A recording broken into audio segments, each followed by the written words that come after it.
love velocity with all my heart. And with that, looks like we are ready to go.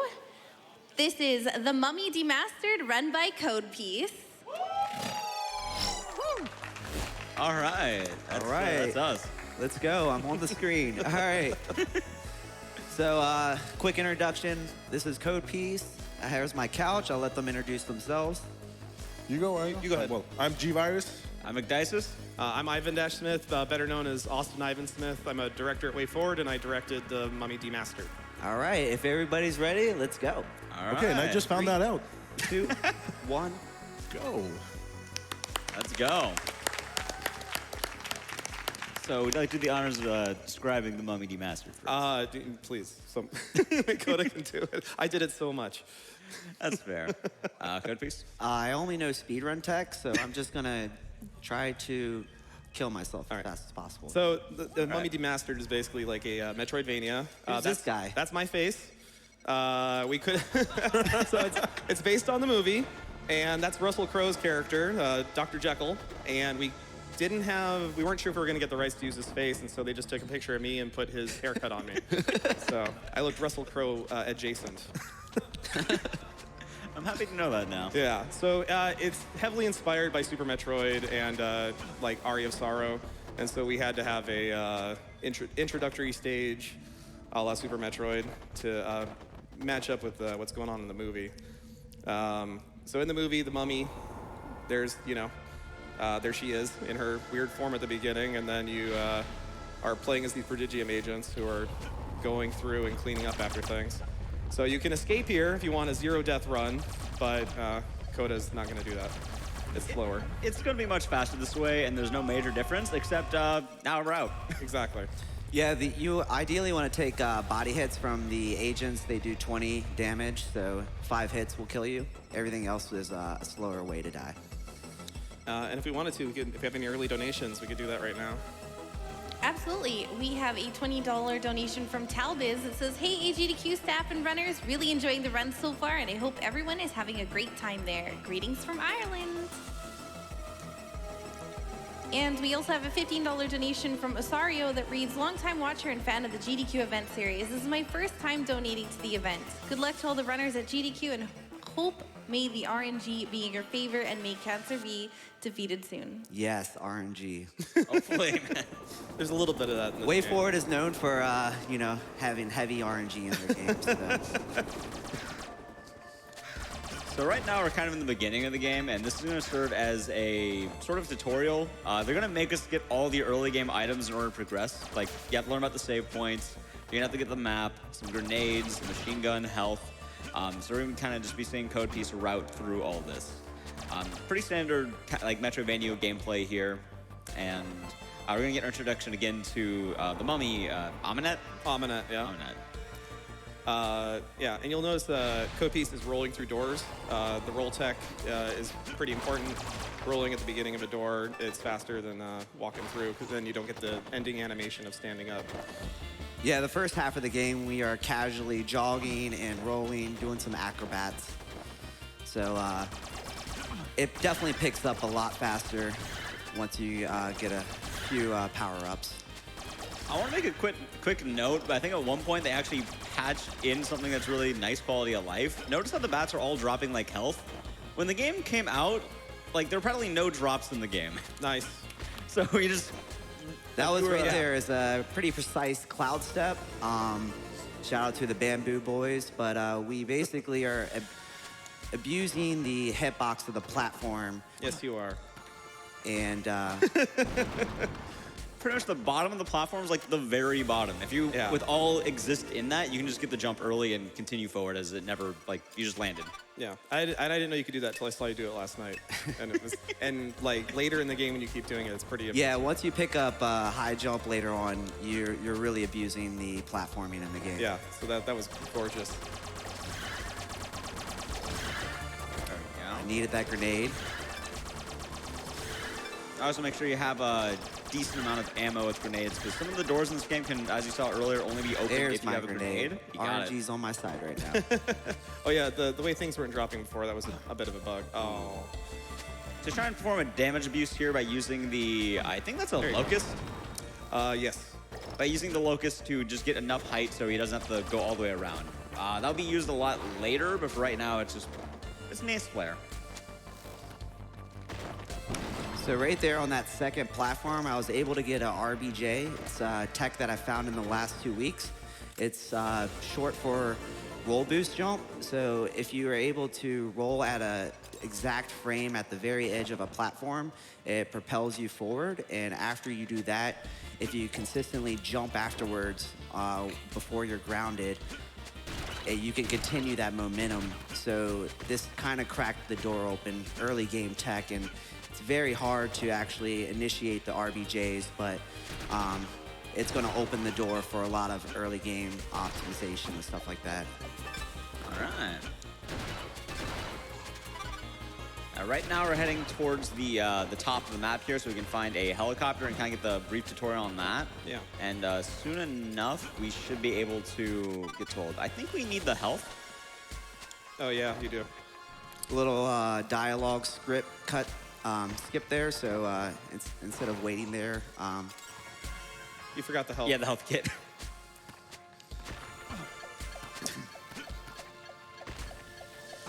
These platforms are always annoying with the locusts. Probably the, I know they're my least favorite enemy in this game just because they always just hit you at the absolute wrong time. That's just how it was planned. And they planned that, like, well, you planned that out? No. It was a kitchen sink of, hey, these do this. Let's put some falling platforms. This could be interesting. And, I wouldn't say they're the worst enemy in the game, but I do know they're my least favorite. Gotcha. Yeah, I'm 1 HP right here, 1 hit. So. Yeah. Take your time, take your time. We'll get back into swing soon. Oh no!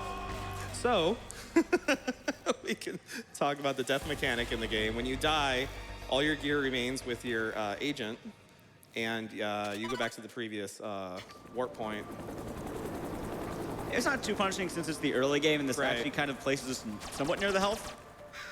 Yep, exactly. I was actually so focused on couch conversation, I got a little out of it. But It's all good. It's all good. We saw that. That's why we had the estimate. Hey, me, I haven't been saying anything. While we're waiting to get back, I just have a quick question myself. Why do we have a lack of Brendan Fraser? Because it's a different brand. It's a different. I suppose. It's a reimagining. Ever heard of Easter eggs? And it's Brendan Fraser, right? Let me get that DLC, man. You know, that would be amazing. The Mummy returns. Exactly. Well, we did the The April game, the Fools, movie, the video Mummy game. Demastered, remastered.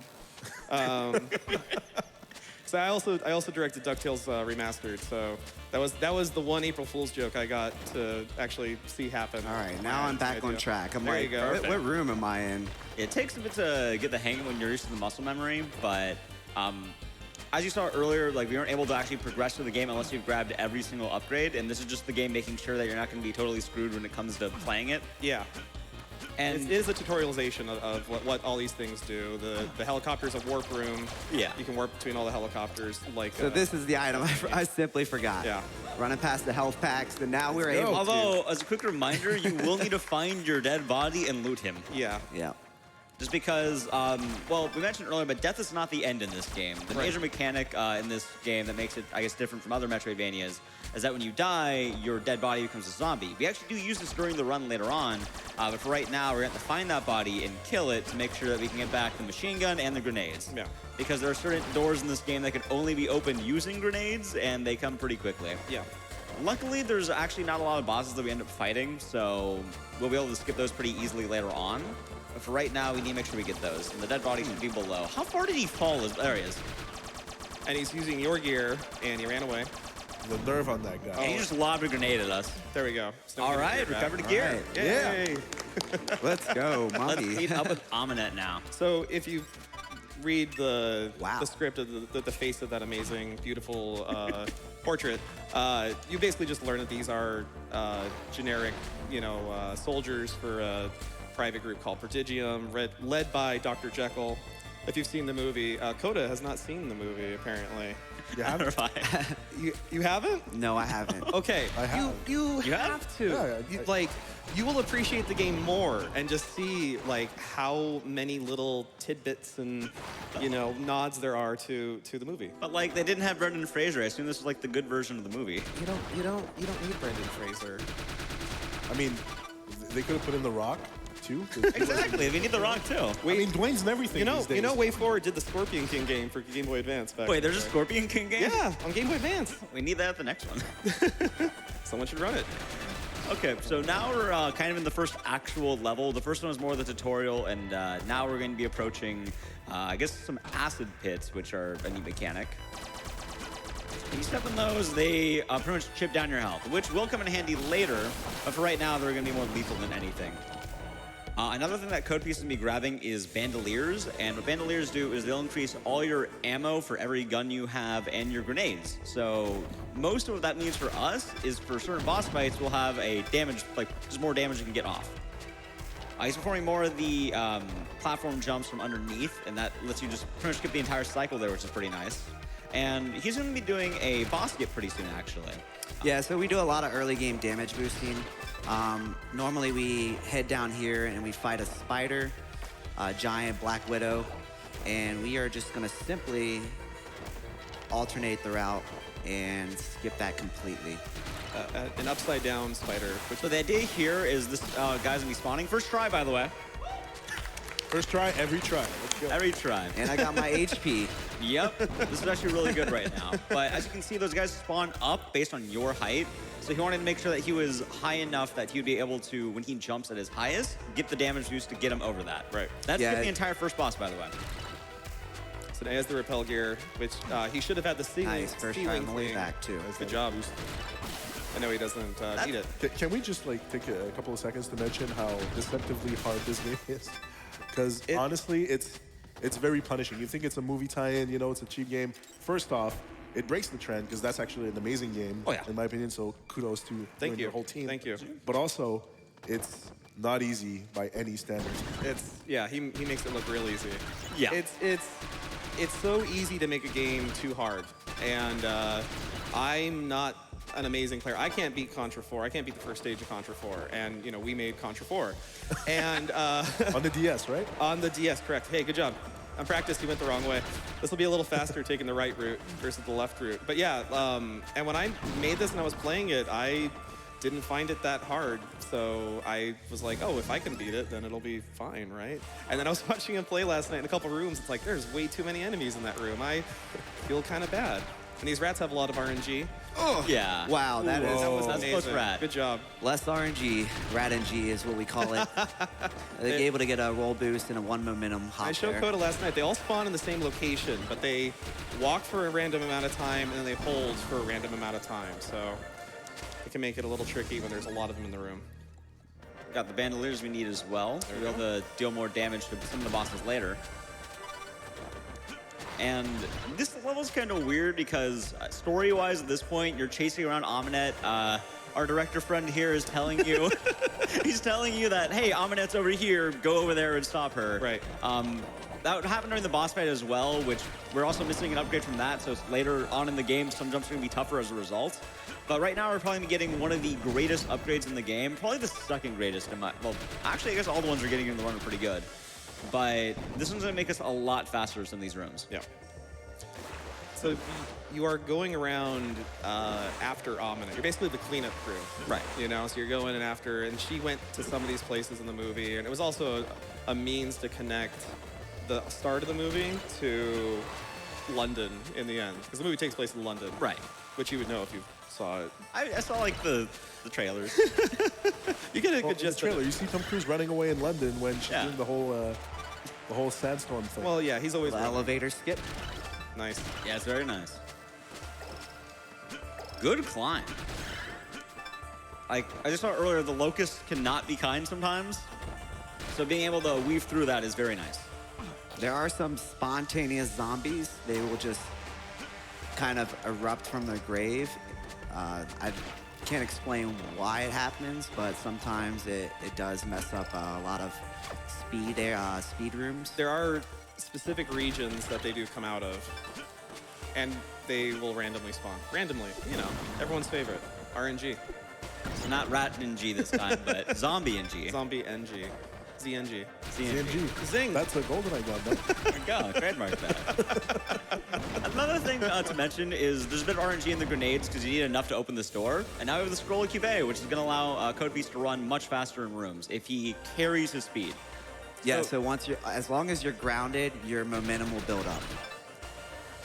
And in addition to that, when you run, you'll have higher jumps, and that's going to help out a lot later on some parts. That's basically a speed booster. Yes, exactly. Right here, I'm gonna do a little zigzag, try to set up a enemy manip. Let's see. That's if he gets it. Oh. Pretty much, if you end up missing the manip, you have to kill the spiders because they got in your way. It's just the natural course of things. But now he's going to be able to run through all this, and hopefully he'll be able to carry his speed the whole time. It looks good so far. I always find that jumping through the zombies helps. Just little tap jump. Oh, yeah. Nice. Very nice. Nice. All right. Okay. And you would think he would keep running through here to go really fast. And that's how the designer, the original level designer, Tom Hewlett, designed it. But when I was reviewing his level, I wasn't starting from way over on the left. So I started at the start of the room, just like Coda did. I'll take a little get here. acid bath. So he made it through all the Acid bath. enemies perfectly. I'm sorry, Tom. I apologize for ruining your level. He'll forgive you. Yeah, eventually. Well, if it wasn't you, it was going to be us. Anyway. So right now, something important is you notice that Codepiece has pretty much chopped his health down to 25 and is saving the game. You noticed this earlier, but death is not the end. And we're going to use that mechanic in order to skip the second boss of the game. Normally, you'd have to fight a really cool dragon that's just kind of chilling in the back. However, we're not going to do that. Instead, we're going to die to the rat. Yeah, normally I want to have 30 HP coming out of the acid bath so I can take one hit from a grasshopper to bring me back to 15. So it's just a quick kill, but safety first. Yeah, absolutely. So right now I have the dead body in the corner, and that's actually going to help us chip down more damage because you need to die twice. All right. Yeah, this is one of the bigger skips that were found by Axmos in the community. It's actually a little finicky because you have to set up placement, but there we go. Your original death location is what has all your items in inventory. So what we're gonna do is kill that clone and then head back up and do a strategic damage boost. The main reason why as well is because, like we mentioned earlier, he has all your stuff, so you can't physically open certain doors in the game because he'll have the grenades. The machine gun's nice damage, but the grenades are really the major thing we're gonna need here. Yeah. And as well, we're gonna be having the second guy appear, and he's going to, if he sees you, shoot in a line. And also first try. There you go. Good First job. try. Nice, perfect placement there. And that just skipped the dragon boss fight. This area was intended to bring you back to the dragon area faster, not to go the way you just did until you have the high jump. Right. So, yeah. And the dragon boss is a nod to an old Abbott and Costello movie, Abbott and Costello Meet the Mummy. So there was a giant lizard in it, and I'm like, oh, we should have a giant lizard. He is Nice. one of those bosses. Good job. Oh, wait, never mind. Oh, yeah, okay. Good, very good. Good job. So yeah, I just want to say real fast that the music for this game is some of my favorite music we've ever done. Oh, absolutely. It was done by Monomer, and the soundtrack's available on Spotify or whatever. You can go check it out. But like, he's an amazing musician. It absolutely slaps. Yes. I think my favorite music is in the clock tower. Oh yeah. That's one of my favorites. It is just an absolute banger. I'm definitely updating my VGM playlist. Gotta add it on, man. We're done with this. I mean, and his stuff is amazing. So here, he's going to use a boost from the skeleton to get up there. Another area, I apologize, Tom. Tom Hewlett. You were supposed to go down through the water, and I didn't like having to go back through the water, so I put that little shortcut. I'm like, it's fine. You don't have the high jump, so you won't be able to get in there. But now we have the high jump. But now we have the high jump, so it's fine. Well, the way I see it, for all the level designers out there, the way that we break games and just go unintended routes, the amount of love that we show in the process of doing this, it's actually one of the highest compliments there is. And that's how I feel about this. It is amazing, and it's a beauty to behold. And Tom's not upset. He's busy with Bloodstained anyway. He's directing the team on Bloodstained, so. And for that, we'll say we love you, Tom. Exactly. And then hopefully it'll be here at GDQ again. Little I hook guess jump. they're working on a randomizer, so hopefully we can get a randomized bloodstain going on. All right. Yeah. Anyway. Oh, and these brains and jars are a reference to Frankenstein. Because in the first movie, Fritz drops a brain, the wrong brain, or the good brain, and then he gets the brain of the killer. We got the little bug. All right. Very Good nice. job, nice. And now we have C4. This is an upgraded grenade and can pretty much blow up the wooden doors and steel doors. Yep. And you notice there's some steel doors around. He's going to swap it for it. And now we'll be able to break those in addition to the wooden ones and allow us to beat the game pretty much.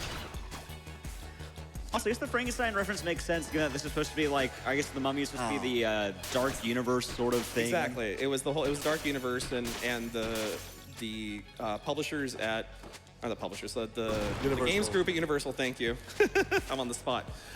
They were really supportive, and they're like, yeah, we're gonna do Frankenstein, all these other movies, so just put as much reference as you can in there. They wanted more. And so we just, I watched all the old classic monster films, and we tried to do as much as possible. So this right here is probably the hardest jump in the game, because we mentioned earlier that we never fought the spider boss, meaning he never learned how to climb on ceilings. So you have to make that jump without the ability to climb on ceilings, which requires A cloud step right out very after you specific drop. timing and speed buildup. So he has Yeah. to kill the enemies while he's running and make sure that he can carry that forward so he can actually pass the goo at the top. And he There did you it. go. Yeah. I actually tried to go for riskier strats on the first one where I didn't set up the manip on the scarab, so he was able to kind of miss the C4 and jump and nick my and damage boost me the wrong way. So As well, I wanted to mention, we saw an enemy earlier that I think is probably the worst enemy in the game to deal with, and that's the flaming skulls. Sorry. They either deal a lot of damage to you, or they hit you and deal more damage to you, but then they die. Right. Well, if you kill them, they explode. Yeah. I think it was inspired by a Blood Rain enemy for a Blood Rain game we did, and also I think that was inspired by a Mega Man X enemy. So Also, now we have the Mercury Harpoon, which is probably the best weapon for the casual kind of goons running around. It'll one-shot most enemies and is pretty powerful. especially against like undead mummy and Yeah. So, do we have any cheese lovers out there? Because what's your favorite cheese? G-Virus, go. I would say either smoked Gouda or feta, because I'm half Greek, and I just have to say that by default. Nice. How about yours? I mean, I like a good sharp cheddar myself. Cheddar. I like brie. I am a Manchego fan. I'm also a big fan of Anubis. which Oh is yeah, the so boss this right is the here. boss we're actually fighting, but instead we're hitting his hitbox off screen, not initiating the cutscene. So he spawns and already exists, and every time you're hearing that little thud, And you're doing more damage to cheese. him. We're also doing, like, sort of how Cuphead had the glitch where you alternate between. Going between the Mercury Harpoon and the standard machine guns going to allow us to get double damage. Because the Mercury Harpoon only goes as fast as you can actually, like, it has set tapping rates. So by going between, you get more damage. This boss pretty much will eat damage until you hear an explosion. Fun part, if you walk into the boss room after it dies, you can soft lock the game. But you can hit with grenades? This also skips it. There it is. Go. knew it was dead. For everyone at Way Forward, that was Robert's boss, and you can give him a hard time for that. Yeah. But we still love Tom. So right now is going to be a pretty difficult set of jumps. These guys are going to pop down, and we want to make sure that we get very nice. I showed him that last night. Perfect. And I now we have did. the horse racer. And I still messed it up in practice today, so I Oh, threw did an you? extra Oh, God. C I for always it. joke Just for in my case. did it gun rounds. It is try. it is much more difficult than it looks. Yeah, we were because at practice last night. I'm like, oh, Yeah. you just run off the second platform, don't jump. And then I'm he happy got it to know first that try, now. So yeah. But the reason why we made the horse racer is you notice we kind of just kept shooting Anubis. You can see him, but we were shooting him very, like, just wasted all our ammo. As the bosses keep going forward, they get more and more health, and that's going to double our damage. There you go. Hook So jump. I'll make it faster. And a little airwalk, Nice. hopefully. Very nice. And now we are There we in... go. The London streets, where after the sandstorm from the trailer. Yep. So that front room is the Museum of Natural History, I think. Huh. So yeah. That's a very missed opportunity to use Sandstone by Darude on this level. Yeah, and then, I mean, it'd be really fun to have Tom Cruise running by in the Oh, yeah. background, just doing his run. And now we're about to be approaching probably my favorite level in this game, and I think one of the best ones by far, the clock tower. You can't have a Metroidvania without a clock tower. Exactly. Well, you know, Well, I mean, maybe, Probably the hardest part Metroid. in the run. maybe an too. Ecdycis. The whole goal of this is that you're going to want to climb all the way towards the top so you can fight an actual boss. We've kind of skipped all the bosses. There's no way to skip this one, to my knowledge, currently. Not at the moment, no. And you're going to make sure you're pretty much going in between the two. And you'll have gears to walk through, skeletons trying to stop you. As well, we're going to be grabbing extra bandolier because we're going to want more ammo for the boss. Now that we have increased damage, the machine gun will do more damage than the base gun. And we're not going to have any more kind of ammo grabs, barring the save room up top. This is actually where we do fill our ammo up completely. Nice, we hit that first try. Perfect. Another thing to You make mention it look is so easy. we don't have the hanging from the ceiling ability, and that comes in handy a lot here on certain jumps. Yes. And another thing to mention is we have 48 health. Going into the 68. hardest boss in the run. 168. Yes. And normally at this point in the game, you probably would have like 668 health. Yeah, you'd have a lot of ammo and a lot of health. Because throughout the You weren't game, yeah, you can find going really bandoliers, fast. you can find health kits. No RNG Wow, Pro. nice. Very nice. But that's what we get for not actually playing the game, right? Right. That's your punishment to us. Basically. This game was so much fun because it was the first game I'd made after, because I'm a huge GDQ fan.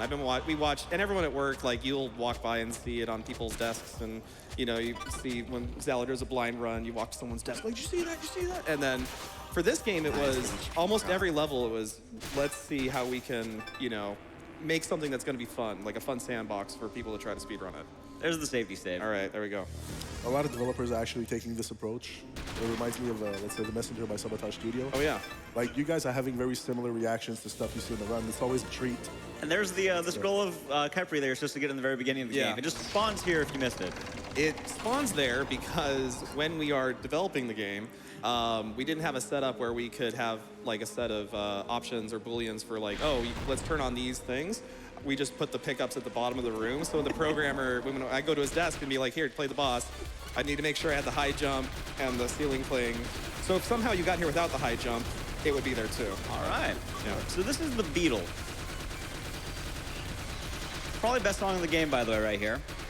And his mechanic is so we go on the right side of the room and the left side of the room, and you want to pump him full of machine gun rounds. As well, you saw he was also chucking C4s at him when he was underneath. Taking a damage use there is nice because you can just keep firing the machine gun as much as possible. Yeah, it seems like the laser actually hits you, but it doesn't touch you again, so it only actually hits you that one time. After he finishes running around, he'll be going around the room and slamming into walls, and this is going to cause the gears to activate, and as well, it's going to decrease the gear positioning after every hit. You can shoot him in the eye if you are a sharpshooter, but it's not very easy, so it's usually easier just to wait for these positions. Right now, Codepiece has swapped over to the glitch shooting, which is alternating between the buttons. It is On a keyboard. Yes, it is much more difficult than it appears to be, but it chops him down by quite a lot. As well, the boss will get more and more red with the more lower health he gets, and that's the boss. Good job. And I think for this run, that's actually the final boss. Well, We'll see. technically, yes. This is an Technically. out-of-bounds run. I haven't done any out-of-bounds yet, and you will see why. And there's Big Ben, which is the bell in the top of Queen Victoria Tower. I'm not gonna lie, I didn't see the movie, so I didn't actually know this was London. I mean, if you got a clock tower level set in London, it has to be Big Ben. It has to be Big Ben, yeah. and I learned from developing it, and I think the artist, Thomas Spikemeyer, who did all the art for the backgrounds, amazing artist, he knew a lot about that, and he informed me. He's like, no, Big Ben's the bell. You've got to have Big Ben and these other bells. I'm like, all right, cool. If you wonder what the upgrade that we picked up was, it gives him the ability to run underwater. Normally, you kind of have this weird swimming thing where you're floating on top, but now it has made the Prodigium Soldier dense enough that he can just go underwater now. Yep. That's really cool. So we have a boss fight that is in Big Ben. Yeah. Huh. And like all the glass from the clock tower is like blown out. I don't know if there's clock hands, and if there is, I think we set them to your actual, I like that. your actual in-game clock or your actual computer time. So this is a little detour compared to any percent. For out of bounds, we actually have to head over this way and pick up the phase dash, which allows us to pretty much super dash, There's also, oh, good. as well as clip out of bounds. Here it is. First He setup. gets it. Very nice. First try. Nice. Let's Again. make sure you can finish it though. There it is. All right. Yeah, that's we intended that. Not a bug feature. Codepiece was showing you this last night. or- Yeah. Earlier? Extensive QA and testing. And this is actually a pretty precise super dash there. It's similar to a full half C from Super Metroid. You can either go the full Harpoon. distance. Full house. Harpoon. That's full house. Yeah, full half E, yeah. And it's pretty cool just also to watch. The main build-up for that is just you have to make sure you're building enough speed that your character turns red. And then that will allow you to get that. As well, just a better way to move around at this point in the game. Yeah. Hey, Code, when did you get red coat? Exactly. So there's gonna be a risky thing coming up as well. By the end of, also break the wall. But by the end of the game, Codepiece is going to end with his health very low. Not too low. He needs to stay safe, but there's gonna be something coming up that's gonna end the run a little bit earlier than you'd expect. At this point, I'd rather have the most HP I need. I hear that. The last climb is very brutal. Most of the enemies do 45 to 50 damage. Yeah. Another thing to note as well is as you progress through the game, the enemies get stronger. So some of the mummies are throwing ghosts. They can do like half your health at this point. Yeah. You can kill them with a single harpoon, though. So when they Right. pop out of the ground. Yeah. And there's those guys with the spears in them that they throw. Yeah. That's actually another nod to the old Mummy movies, because after the success of the first Mummy movie, they made a bunch of sequels. Yeah. And the first Mummy movie wasn't the horror in the same way. All the sequels were there was just a guy walking around like this in bandages, Right. full bandages. But they always used the same clip of like the story of how the mummy was created. And it was always a guy with a spear. He always gets stabbed and you have a spear sticking through him. It's like, oh, you gotta make that an enemy. Also, that was a perfect climb into Good a job. safety save, and now I'll be performing the out of bounds. Uh-oh. Here we go. So actually, the dragon skip that was found earlier is like a 2-minute time save. This is also like a 2-minute time save. Even though you derail from course for a minute, you still save 2 minutes because the fight is about 3 minutes long. I'm gonna go for a pretty precise trick here. He's pretty much going all the way from around the top of the room and trying to drop off from the left side. And he did it. And now he must escape or die in the tomb. So he beat Mother Brain. Now he must get out of Yeah. DBs. So the trick with like actually the true ending, if you skip the final boss, you're not allowed to escape. Aye. So I showed Coda that on stream, and his face dropped. And we're approaching time. Here we are approaching time and time. Very nice. And underestimate. So we did save the animals. Exactly. There we go. We saved the animals, but we didn't save Prodigium. We have an Yeah. empty helicopter waiting. So- We have 3 endings for the game. If you have 0 deaths, any deaths, or you and you make it out to the end, and here when you don't make it out at all. With that being said, we do have about a minute and a half of credits. So that will bring us to our estimate. I don't. Did you guys want to have a shout out or anything? I mean, I'd like to shout out our boys from the Action Verse community that you're very active in. I just want to say thank you for everything that you do. So I'll just say that the Mummy Demastered is in good hands if you're also part of that crew. So just big shout out to Codepiece, everyone, for an amazing run, honestly. Codepiece, very Thanks, nice guys. job. The GDQ debut. High five. And With that being said, yep. oh, I'm just saying you did a very good job. Thank you. I had a great couch. I was able to focus on the run for the second half of the beginning at least. But Hey Coda, can I have a shout out? yep. Go ahead, Ivan. Thank you. I just wanted to shout out everyone at Way Forward. Hope you're all having fun at work. My friends at Yacht Club and TikTok. And thanks to GDQ for having the Mummy.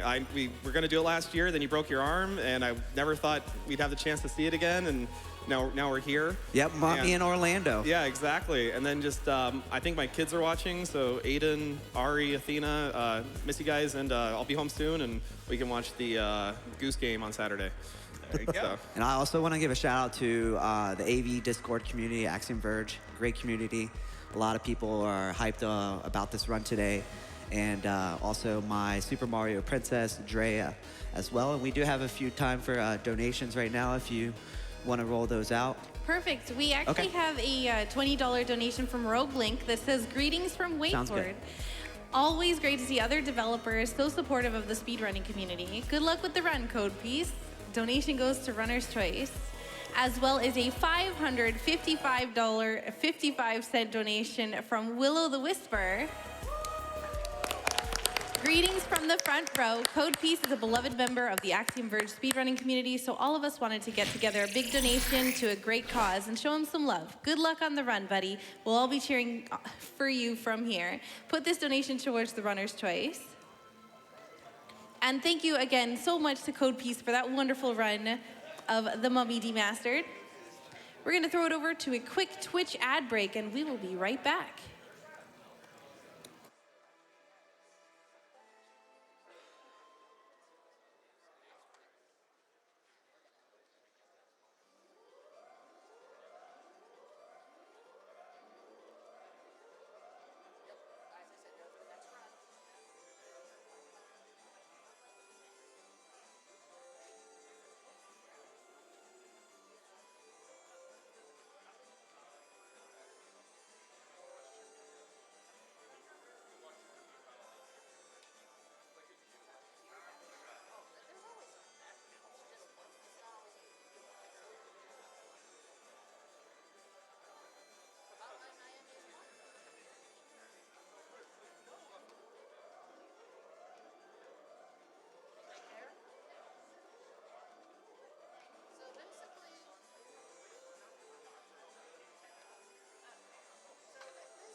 All right, everyone, welcome back to another awesome Games Done Quick. We had a $15 donation from Bluey Lewis that reads, "So excited you're at GDQ, Codepiece. Have a good run."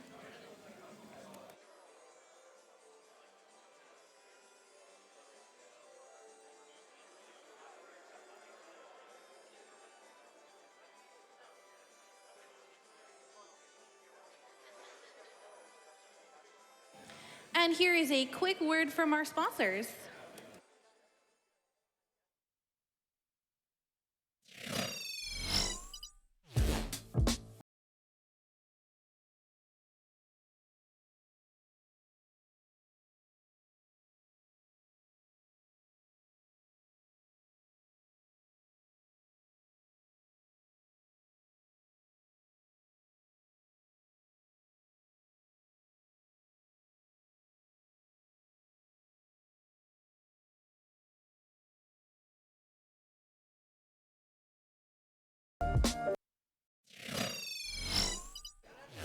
Thank you, everyone, for sticking around. We're actually going to throw it over to an interview here with Blechy and the boy KS.